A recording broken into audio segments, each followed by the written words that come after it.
Bom dia, amigos. Meu nome é Raoni e eu estou começando uma aula aqui sobre filosofia. Filosofia tendo como princípio tudo aquilo que a maneira como você vê a realidade e tenta compreendê-la ou descrevê-la. Então, o meu objetivo aqui é fazer com que vocês compreendam como as coisas acontecem de fato, como as coisas funcionam. Você poderia achar que seria pretensão minha, né? Ou mesmo questionar por que eu deveria saber como as coisas acontecem. Bom, isso realmente é muito difícil a gente compreender como as coisas acontecem, mas existe uma maneira mais simples, né, de pelo menos nos dar uma dica de como as coisas acontecem, que é a lógica. Toda a natureza, toda a realidade, ela é explicada por um processo lógico. E a lógica, como é matemática, a gente não consegue fugir dela. Ainda que se consiga fazer alguns malabarismos, né, para tentar desvirtuar a lógica, se você compreender a lógica pontualmente, ponto a ponto, você consegue manter uma linha de raciocínio coerente sem cair em muitos erros. Não é um processo fácil, mas nós vamos tentar aqui. Bom, o primeiro passo, eu vou começar a aula por isso, é tentar mostrar para vocês que todos nós, né, estamos num processo de lavagem cerebral. Na verdade, todos nós sofremos uma lavagem cerebral. E uma regra clara da lavagem cerebral, para ela funcionar, é que quem sofreu a lavagem cerebral não tem como saber que recebeu uma lavagem cerebral, senão ela não faria sentido. Então, no caso, todos nós estaríamos dentro da lavagem cerebral. Agora, por que eu acho que nesse aspecto eu tenha conseguido sair um pouco ou muito desse processo de lavagem cerebral? É porque ainda bem que existe algumas contradições e existem algumas linhas de pensamento. E a lavagem cerebral não foi aplicada em todo mundo. Ela não foi aplicada de uma maneira rigorosa. Então existem algumas falhas do próprio processo de lavagem cerebral, já que foi um processo colocado e praticado sem basicamente um líder, uma intenção. Eu não posso pegar exemplo de um líder ou algum teórico que estabeleceu isso vai ser aplicado. Não, à medida do desenvolver da aula aqui, vocês vão perceber que a lavagem cerebral é um processo praticamente natural. Ela tem os seus motivos, né? Tem as suas intenções, mas ela age naturalmente. E isso é muito óbvio, né? Já que a lavagem cerebral, você não percebe que sofreu isso, então você leva uma vida normal. Então tudo que você acredita, você acha que chegou a conclusões por si mesmo, observando o mundo, ninguém te induziu a pensar nisso, ou se induziu, né, de alguma maneira foi totalmente perceptível e você concordou com aquele tipo de visão e tomou para si. Então nesse caso é difícil falar que é uma lavagem cerebral. E por isso mesmo é que você divulga para os outros como se isso fosse uma verdade. Você acredita que aquilo seja verdade. Então por isso que o processo de lavagem cerebral ele caminha naturalmente, né, mesmo que você não saiba. Bom, na verdade tudo, se você for analisar, qualquer coisa é lavagem cerebral, né? Quando você quer convencer alguém, você vai acabar usando artifícios e métodos para ser mais convincente. Então provavelmente você vai omitir algumas informações ou amplificar outras informações para que seu argumento se torne mais convincente. Mesmo não sendo talvez totalmente verdade o método que você usou, como você acha que o resultado e aquilo que você acredita seja verdade de fato, você não vê problema em dar uma escapadinha, né, uma manipulada, uma pequena manipulada para convencer o outro, né? Você está poupando o tempo dele para que ele entenda essa situação mais rápido. Ok. Então vamos tentar começar aqui a aula propriamente dita, né? Como eu disse, como eu vou tentar usar argumentos lógicos aqui, isso vai ajudar a gente a não cair em erro, né? Então a gente só vai passar para a próxima etapa do pensamento e do discurso à medida que toda a questão lógica tratada, o problema lógico desenvolvido, seja solucionado. Né? Na hora que ficar entendido que A e B é igual a C, a gente passa para a próxima etapa. Porque senão, né, a lógica ela sustenta as premissas. As premissas são sustentadas em cima de argumento lógico. Se a gente perder isso aí, a gente não consegue passar para o desenvolvimento. Bom, é sabido que o momento que nós, seres humanos, tem a melhor capacidade de aprendizado é justamente na infância, né? Infância, pré-adolescência e talvez na adolescência. Depois disso, a gente, através de toda a base de conhecimento que a gente construiu, né, base de conhecimentos, a gente desenvolve outras coisas, né, mais complexas, mas em cima de algumas bases, né? Então o mais difícil é você aprender a escrever e a ler. Depois disso você vai interpretando as leituras. Então sem a base do ler e escrever é complicado. E é muito mais fácil para uma criança aprender a ler e escrever do que um adulto, né? Enfim. Então já é sabido, e isso eu vou levar isso como fato, né? Então, ou seja, dentro do raciocínio lógico aqui, a gente vai ter que aceitar que a infância é o momento da vida mais fácil de você inserir ideias nas pessoas. Se a gente não entender isso como fato, eu já não consigo explicar o próximo passo. Se você disser assim, não, é na velhice que a pessoa aprende mais. Então já trava aí. Mas eu acredito que todos concordem que na infância e adolescência você aprende melhor. E por que eu estou falando isso? Porque o processo de lavagem cerebral que eu vou desenvolver aqui, ele foi aplicado justamente, principalmente o foco, né? Ele é usado para toda a população, mas o foco principal é quem? São as crianças, pré-adolescentes e adolescentes. Esse é o foco da lavagem cerebral. Então, se a lavagem cerebral existe e ele foi aplicado nas crianças, sendo que elas que têm a capacidade de aprender mais rápido e pegar aquele ensinamento e acreditar naquilo, nós percebemos aí que existe um acordo de ideias, né? A lavagem cerebral está sendo usada naquele meio mais eficiente, eficaz. Isso é um indício, isso não é um indício completo, mas é um dos indícios que a intenção era fazer essa lavagem cerebral. Beleza. Como eu disse, a lavagem cerebral não tem muito problema em si, porque a gente usa ela para tudo, tá? Então vamos lá, vamos começar esse papo aqui.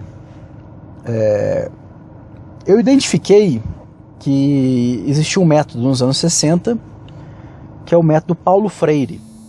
Paulo Freire ele usa um método baseado no construtivismo. A pedagogia é uma teoria pedagógica construtivista, que não é dele, mas ele tomou para si e usou para ser aplicado na pedagogia, na educação. A ideia desse método, do método em si, é fazer o quê? É fazer com que as crianças pensem por si só. Então, ou seja, nós vamos estimular o pensamento dessa criança. Segundo o método, ele critica o método antigo, o método tradicional, onde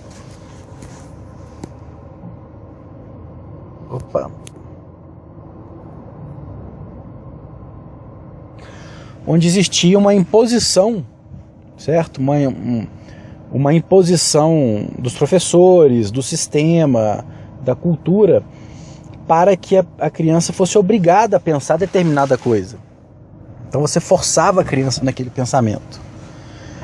É óbvio que isso é um exagero completo, né? Isso não, claro que não se acontecia na prática, mas digamos que a intenção era essa, era fazer com que a criança obrigatoriamente pensasse aquilo que o adulto queria, ou como a sociedade estabeleceu. Então ele não deixava a criança pensar por si, mas você pensava por ela. Né? É bem fraco, né? Dá para ser claro que é bem fraco esse argumento, né? Mas vamos tomar uma parte pelo todo. Digamos que a tendência era essa, perfeitamente.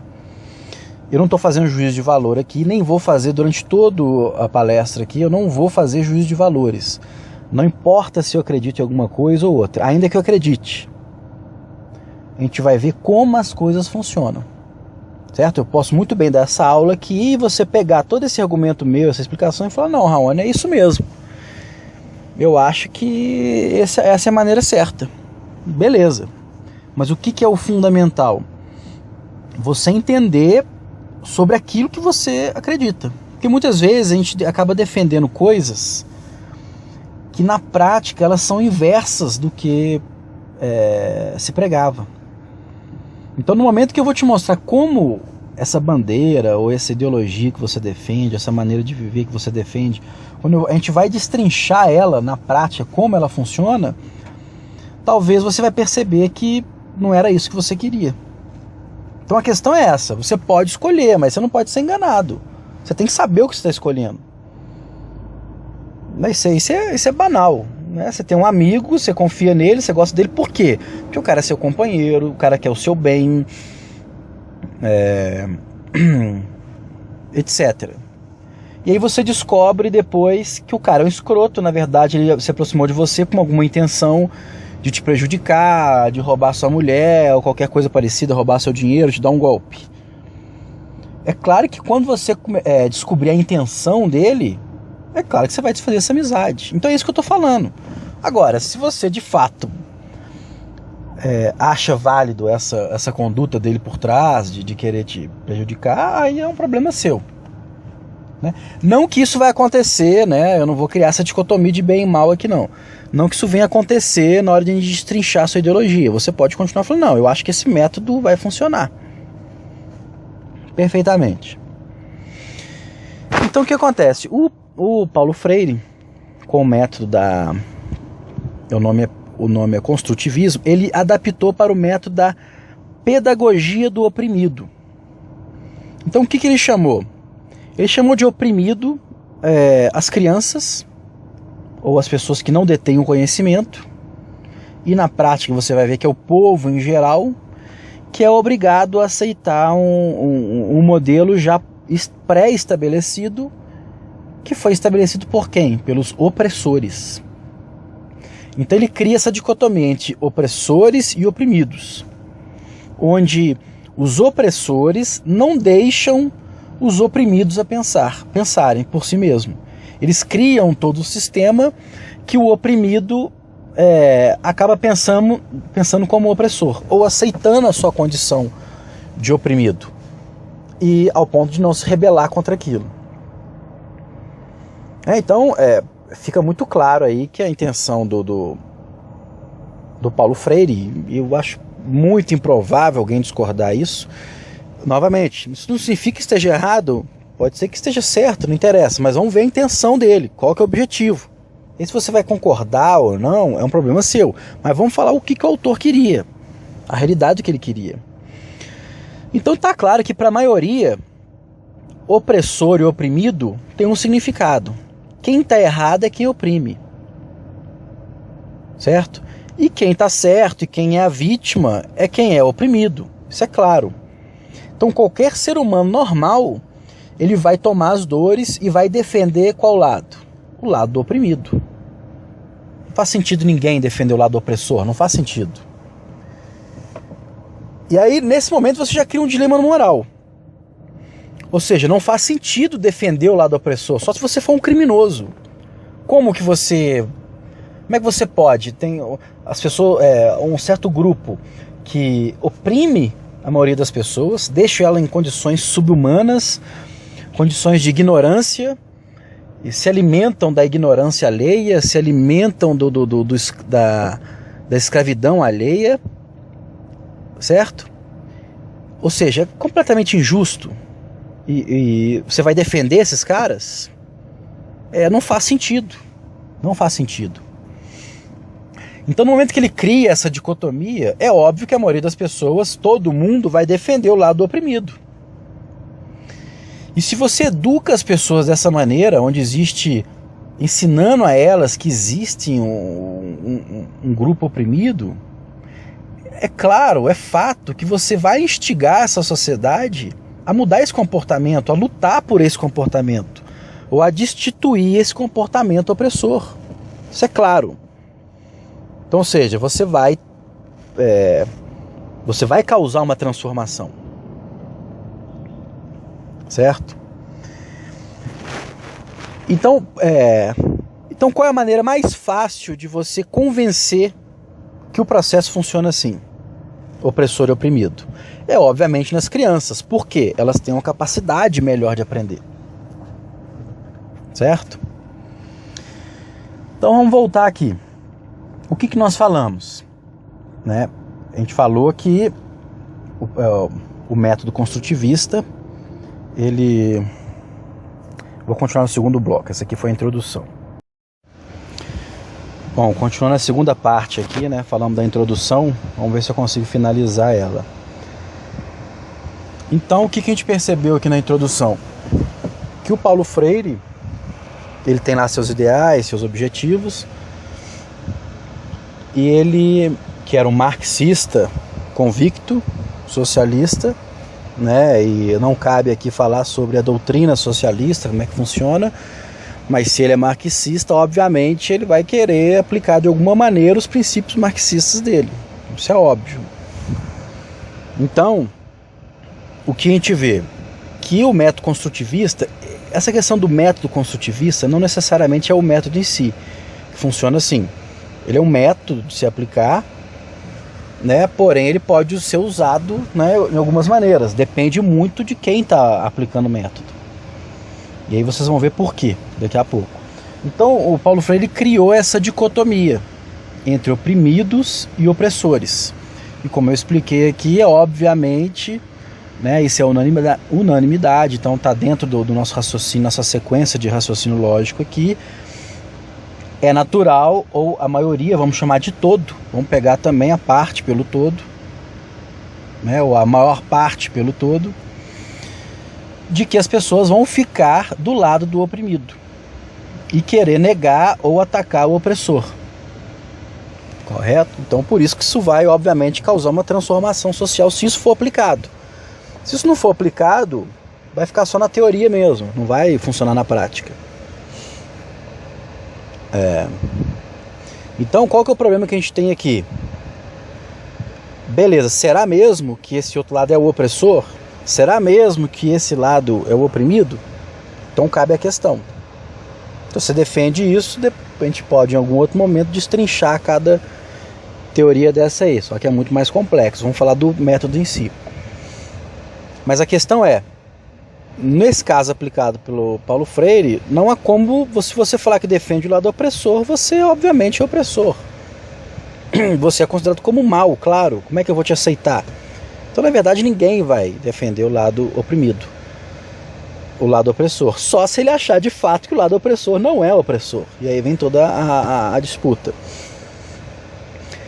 Então, veja só como é que o método do Paulo Freire, ele tem um problema, e aí nós vamos voltar, e aí começa a aula mesmo, a questão da lavagem cerebral, para você entender. Segundo ele, o método antigo, ele não deixa a criança pensar. E é importante que a criança pense. O pensamento já vem pronto, certo? Já compreendeu isso aí. Então o que ele faz? Esse método nós vamos fazer as crianças pensarem. Correto? O problema é o seguinte, quando você vai analisar o método, isso eles não escondem de ninguém, né? Se você for olhar, você for na aula lá da professora lá ensinando os alunos, que ela vai fazer? Vamos pegar um exemplo prático. E é assim mesmo que funciona. É dessa maneira... Apertei o negócio sem querer aqui. É dessa maneira mesmo que funciona. Então tá lá a professora, chega para as crianças aí na faixa aí de 5 anos. Tem um vídeo mostrando isso, que é dos próprios teóricos dessa modalidade. Então não foi criado por ninguém, eles mesmos que deram isso como exemplo. A professora pergunta para os alunos: crianças, quando antigamente os nossos avós e os professores de antigamente pegava a palmatória e batia nas crianças, a criança aprendia aquilo que ela estava fazendo como errado? Perguntou para as crianças isso. Bom, fez a pergunta e gerou reflexão. Até aí o construtivismo está funcionando. As crianças ficaram tudo olhando assim e pensando. Mas eu não sei se vocês perceberam que eu usei um tom de voz, né? A gente sabe que a criança ela entende muito pelo tom de voz. O que está certo, o que está errado, o que é carinho, o que é braveza, é pelo tom de voz. Esse tom de voz, né, até porque ela usou a palavra palmatória, e a palmatória, ela provavelmente ensinou o que é palmatória para as crianças. Então, se a criança não conhecesse a palmatória, ela não ia falar. Então, já explicou antes, provavelmente ela já explicou que a palmatória é para punir. Tá? Mas vamos lá. Todas as crianças foram unânimes na seguinte resposta. Elas falaram mais ou menos o seguinte: não, eu acho que se a criança levou, bateu, apanhou, ela não vai fazer aquilo de novo, porque a palmatória dói. Aí ela não vai errar de novo, porque ela já sabe que se ela errar, ela vai apanhar. Todas deram essa resposta padrão, da maneira delas, mas foi mais ou menos com essas palavras até. Aí a professora, meio que assustada, vira e responde assim: então vocês acham que a palmatória ajudou a criança a entender. Olha o tom de voz também aí. É sutil. Aí as crianças ficaram meio que olhando, né? Tipo assim, elas perceberam que a resposta que elas deram não foi satisfatória para a professora. Então, olha só, a professora deixou as crianças pensarem, mas o pensamento foi totalmente livre? Não, é claro que teve uma indução da professora. E aí como é que isso se comprova? Na sequência, a professora vira e fala assim: mas vocês acham que pode continuar a palmatória? Vocês acham que a criança deve apanhar? Mais ou menos isso que ela falou. Aí, obviamente, todas as crianças foram unânimes, dizendo que não, mexeram o braço lá e falaram que não. Aí a pergunta que se faz: a criança pensou por ela mesma? É claro que não. Ela foi induzida pela professora a pensar o quê? Como a professora pensa. Então esse método você pode ser aplicado para qualquer lado. É simplesmente um método de convencimento. Agora, por que eu chamo de lavagem cerebral aí muito forte? Porque é um método que o quê? A criança ela vai adquirir aquela informação, e se você na semana seguinte perguntar para essas crianças a mesma coisa, elas já vão responder como uma professora. De uma semana para outra. Isso foi reflexão da criança? Não foi reflexão. A professora implantou aquilo na mente da criança, porque quando ela põe a criança para pensar, é como se a criança abrisse a guarda, a mente dela fica aberta, refletindo, usando a mente ali, ela foi induzir o pensamento. Daqui a um tempo, a criança vai repetir aquilo que não pode bater e vai pensar que ela chegou àquela conclusão. Porque, de fato, a professora ela induziu só o pensamento, mas a reflexão continuou do aluno. Ela apenas jogou ele no caminho que ela queria. Esse é um método interessante de lavagem cerebral. Fica claro aí. Ela não deu opções para ela. Ela fez a criança pensar, de fato, mas da maneira que a professora queria. Isso é claro. Eu acho que não preciso ficar muito tempo explicando para comprovar isso aí. Eu acho que é claro de se perceber. Então qual que é o problema? Tem problema você induzir a criança a pensar como você quer? Não necessariamente. Né? Se você acredita que aquilo esteja certo, que seja a maneira correta de ver as coisas, ainda mais você como adulto, que já tem experiência, já aprendeu, é nada mais natural do que você ensinar a criança aquilo que você sabe. Normal, é assim, na verdade é assim que as coisas são. Qual que é o problema aí? É você falar que não é isso que você está fazendo. Veja bem, esse método de passar para a criança aquilo que você pensa, esse já é o método que foi amplamente utilizado, que todo mundo utiliza, que é o método antigo. Que o método Paulo Freire nega e fala, não, esse método está errado, o correto é fazer a criança pensar. Agora, nós percebemos aqui que não houve a questão de fazer a criança pensar. A criança pensou da mesmo modo, de como o professor queria. Agora, por que ela vai cerebral? Porque ele não dá opção. Já que foi o aluno que pensou aquilo, então pronto. O pensamento já está construído. Ela não dá opção de pensamento ou opção de reflexão. No método antigo, pelo menos, ainda que eu impusesse, digamos que eu impusesse um pensamento, a criança estava sabendo que esse pensamento era imposto. Não, tem que aceitar porque falaram que é assim. Bom, fazer o quê? Esse processo de ter que ser assim, isso já causa um aprendizado diferente na mente da pessoa.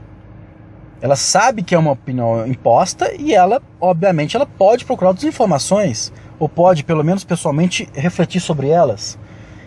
Aquilo ali que causa reflexão. O método Paulo Freire, isso não acontece.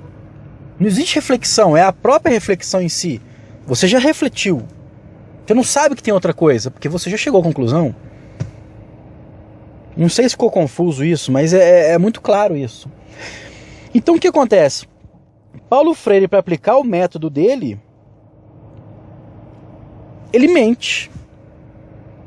Ele fala uma mentira.